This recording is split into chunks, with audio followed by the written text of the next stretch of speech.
О, мы едем кататься на ретро-автобусе. Вон там уже желающие сидят.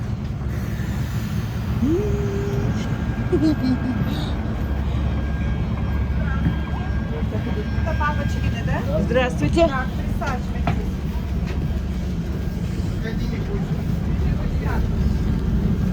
С днем рождения. Где идем, а места уже нету. Вот так вот. Оплачивать как будете?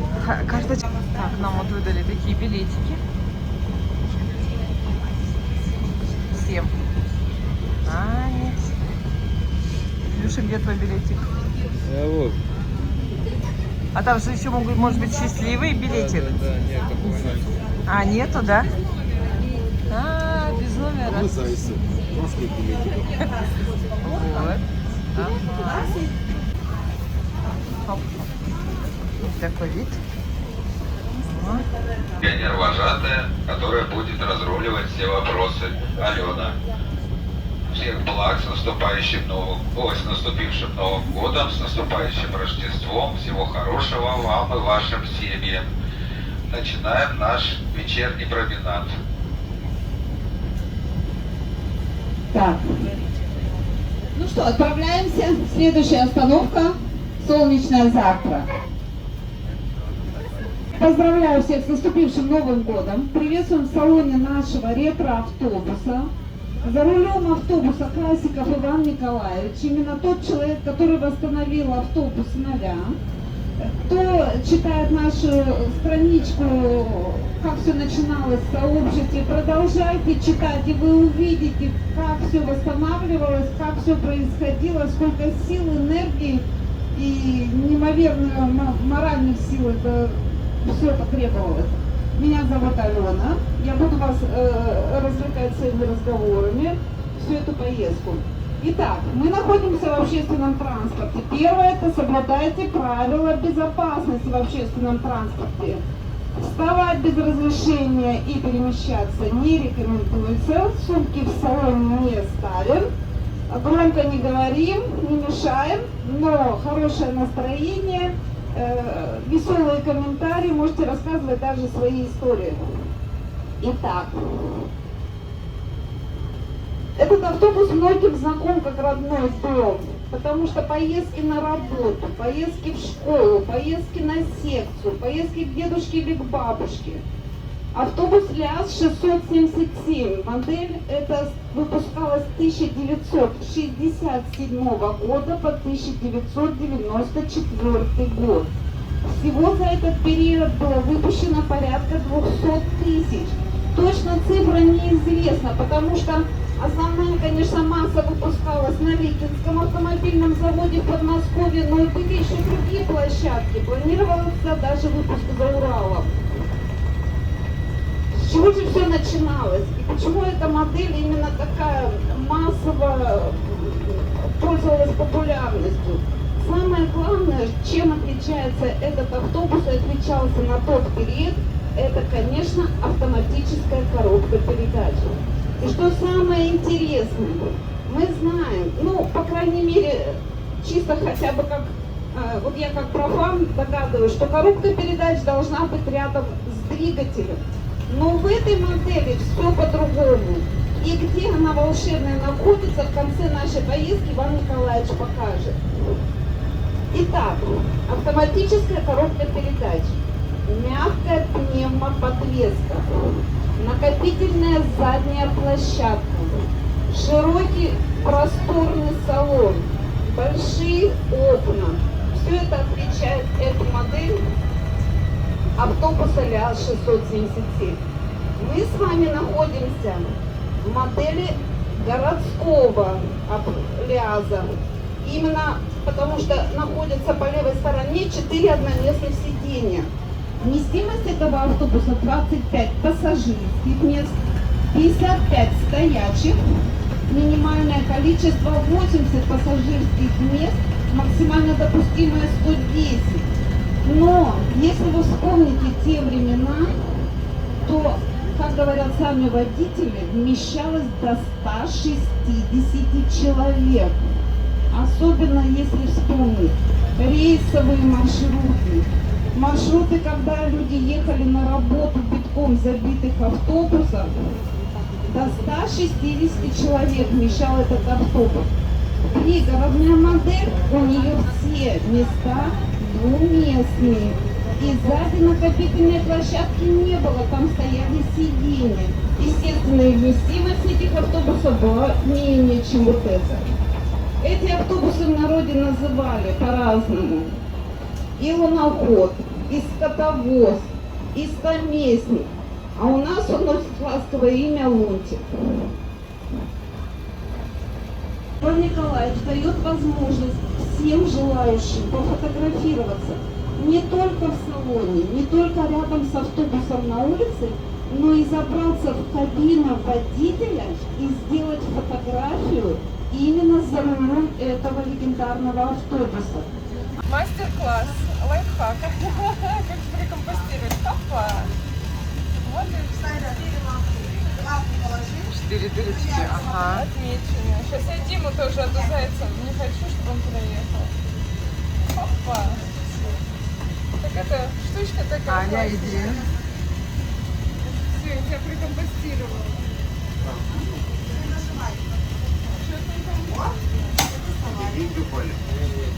Покажи. О, да, получилось. Следующее. Давай, проблемы. Есть. В этом другом месте?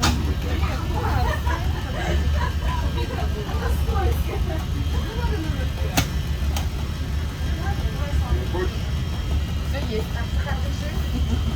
О, кстати, блогеры. Вот это место самое красивое, где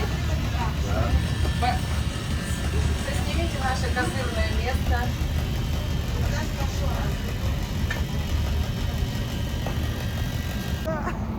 Спасибо большое, круто.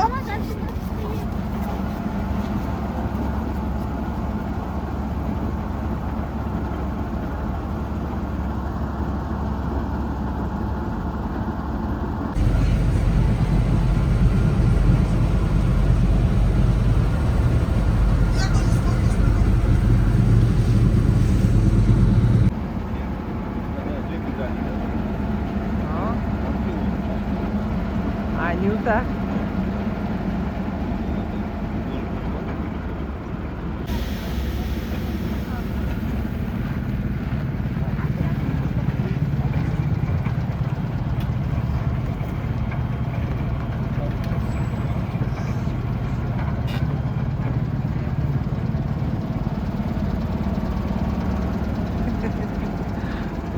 Чем еще отличается эта модель? Отдельная кабина у водителя, кресло, так же как и все сиденья в салоне без всякого ремня безопасности. Двигатель под боком, надо что-то подремонтировать, что-то посмотреть, подтянуть, моментально открывается. И, естественно, там тепло, хорошо.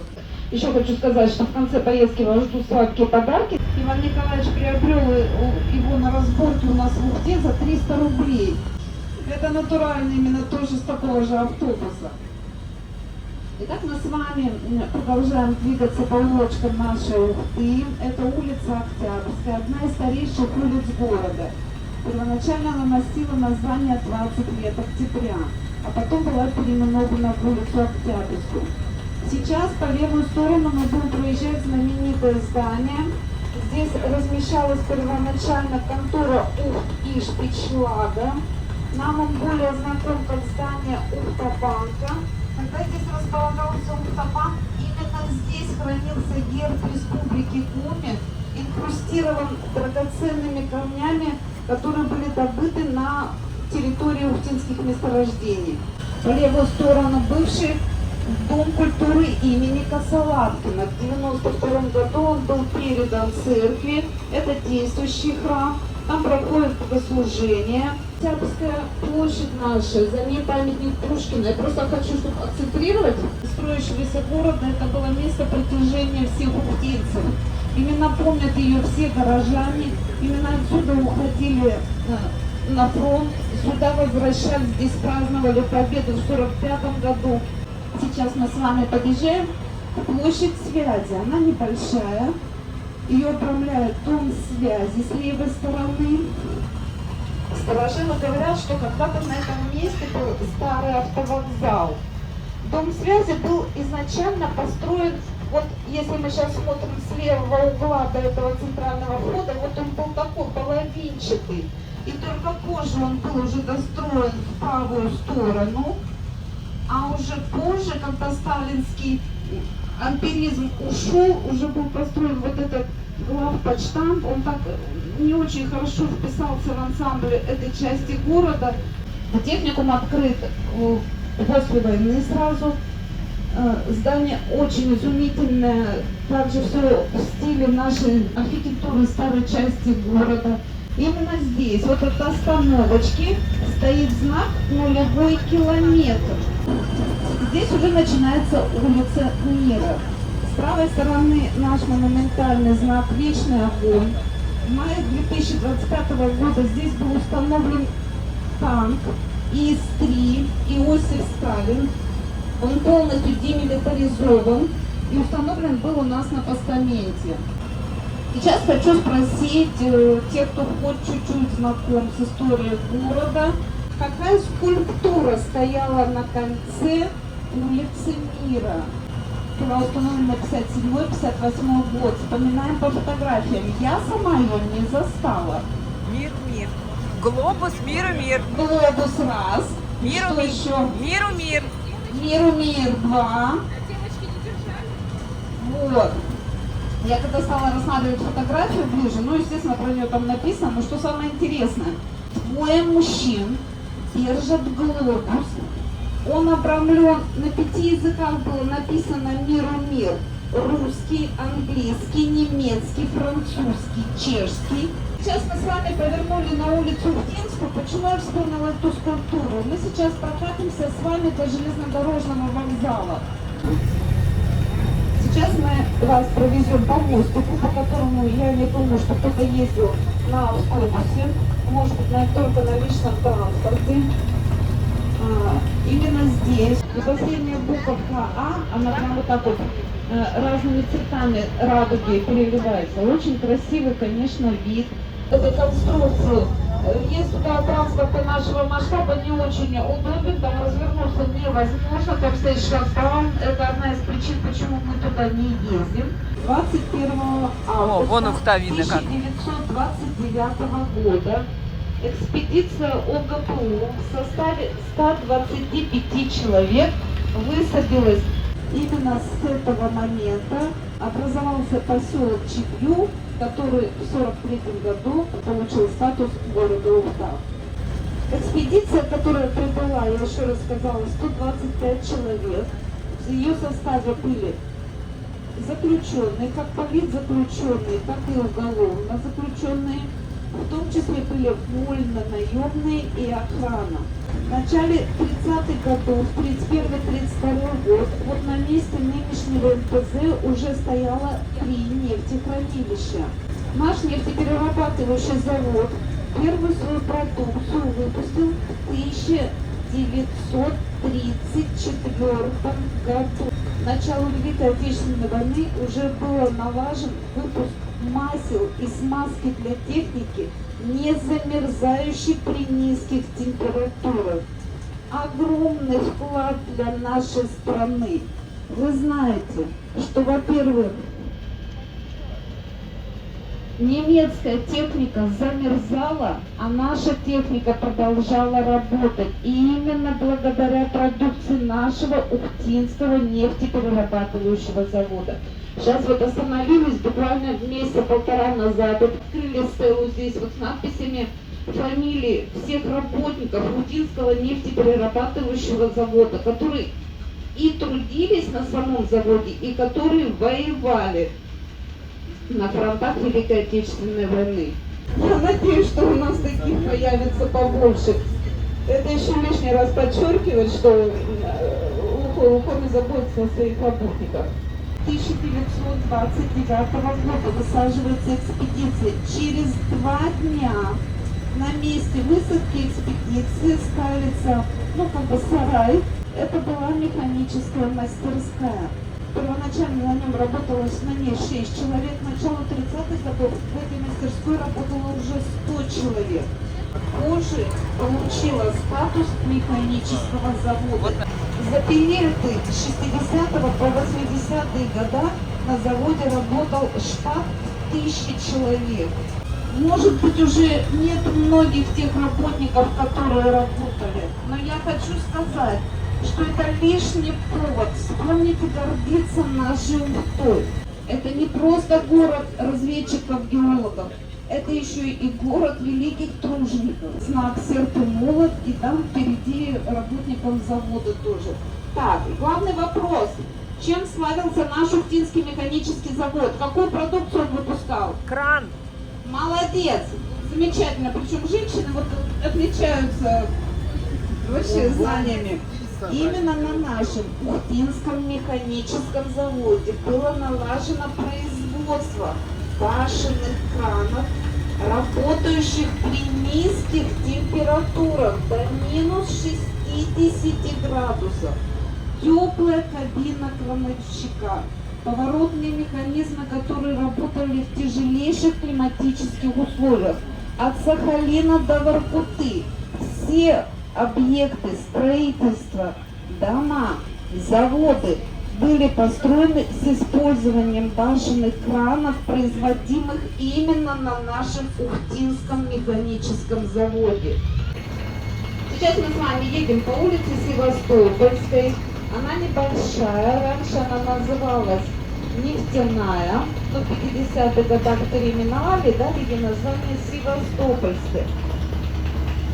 Сделали это, один из поводов был то, что жители нашего города участвовали также в восстановлении города Севастополя после войны. И вот как память об этих событиях, и вот назвали эту уютную небольшую улочку Севастопольская. Очень она лично мне нравится. И на ней, вот мы проезжали, там находится, стоит до сих пор еще деревянное здание 1935 года постройки. Ухтинский учкомбинат. Город молодой, а так подумаешь, 35-й год, 90 лет стоит здание, и сегодня даже магазины расположены еще. Сейчас мы с вами повернули на улицу Синюкова. Известный геолог, нефтяник, в честь кого названа эта улица, сам он не ухтинец, но житель Республики Коми.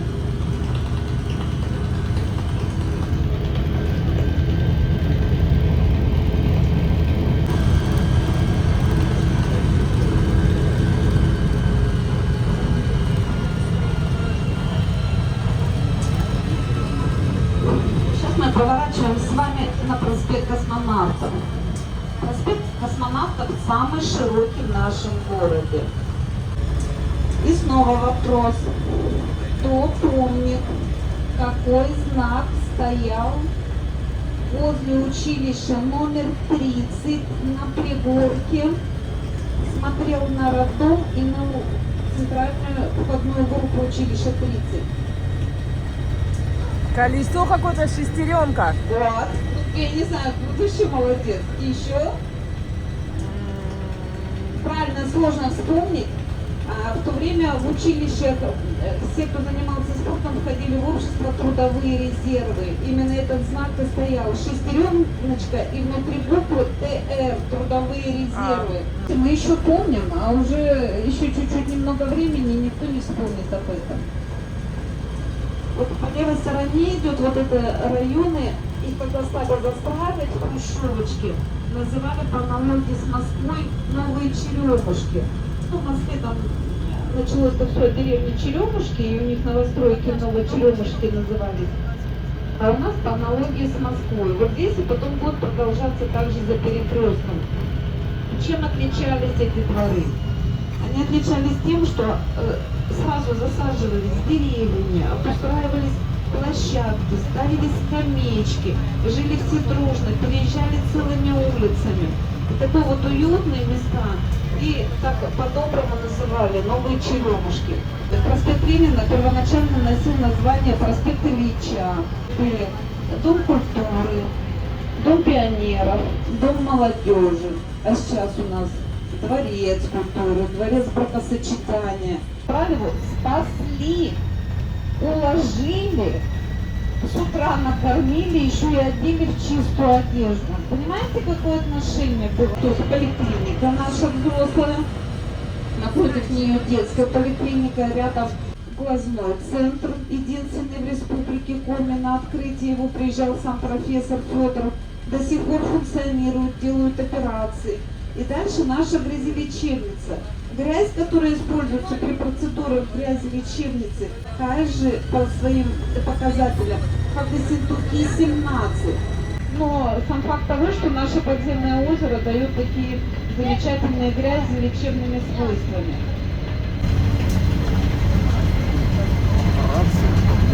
Вот это здание было построено югославами за 9 месяцев. А наш храм знаменитый, вот посмотрите быстро налево, кто не видел. На Зеленого в конце находится. Заложены были первые кирпичи в 1997 году, а храм открыл двери в 2015. То есть здание Транснефть за 9 месяцев, а храм полностью построенный на благотворительные средства строился 19 лет. Полностью построен на благотворительные средства. Я лично покупала кирпичики за 100 рублей, писала имена детей там и закладывали в храм. Итак, мы с вами на нашей набережной. Протяженность набережной 2 километра. Она разделена вдоль на 3 зоны, которые ближе для активных видов спорта. Велосипедисты, сейчас лыжники, самокатчики. Средняя там спортивные площадки и пешеходная зона, но ниже, ближе к реке, это, конечно, для собачников разгуляет пуля, вообще хорошо. Именно на нашей набережной находится самая северная в стране скейтборд-площадка. Опять мы здесь первые.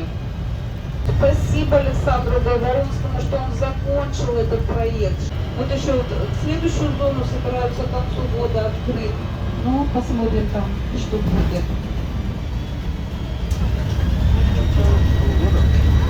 Мы сейчас будем приезжать в здание нашего Газпром-Сити.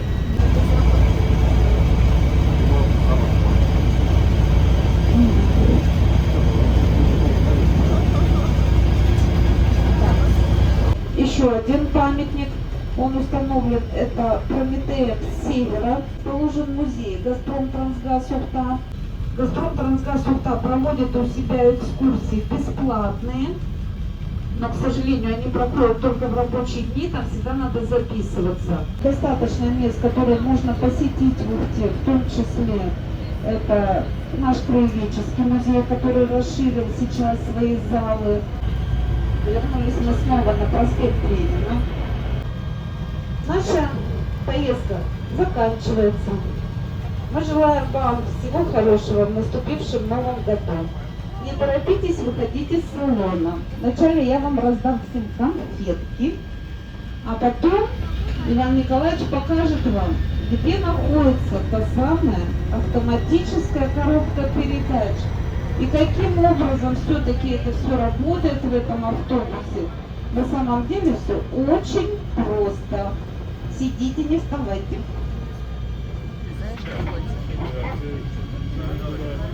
Коробка передач, ты знаешь где? Дима, ты знаешь, где находится коробка передач? Без понятия. А я знаю. А ты уже, наверное, поузнавала, да? Выяснила все заранее, подготовилась, хорошо. Наверное, это Да. Сейчас Оля найдет.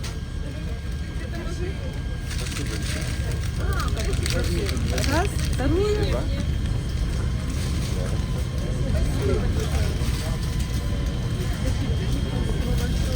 Нашла, Оля?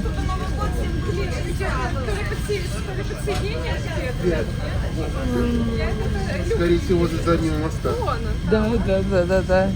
А ведь все так должно быть просто, все должно быть возле двигателя. А на самом деле она находится вот здесь. Вот задумка наших инженеров. Какой бренд? Именно поэтому коленвал, переключая передачи, создает вот этот бутылочный звук. Потому что расстояние от двигателя до коробки передач где-то в районе 2 метров. И труба пустотелая, из шлицевой части получается биение, и получается по пустой трубе постучите, тот же самый звук. Получается позвали вот так. То есть двигатель, коробка, тут кардан, там кардан до моста.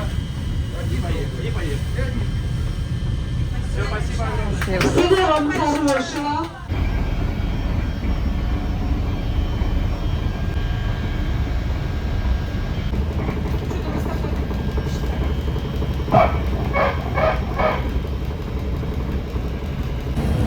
Мы едем додому.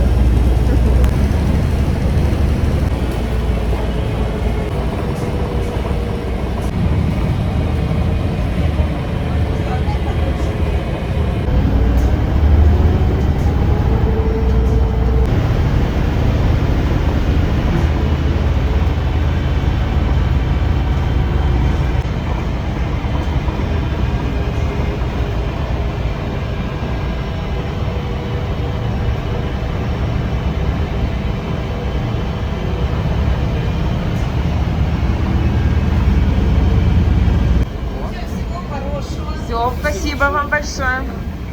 До свидания. Спасибо. Так. Оп, оп. Красавчик.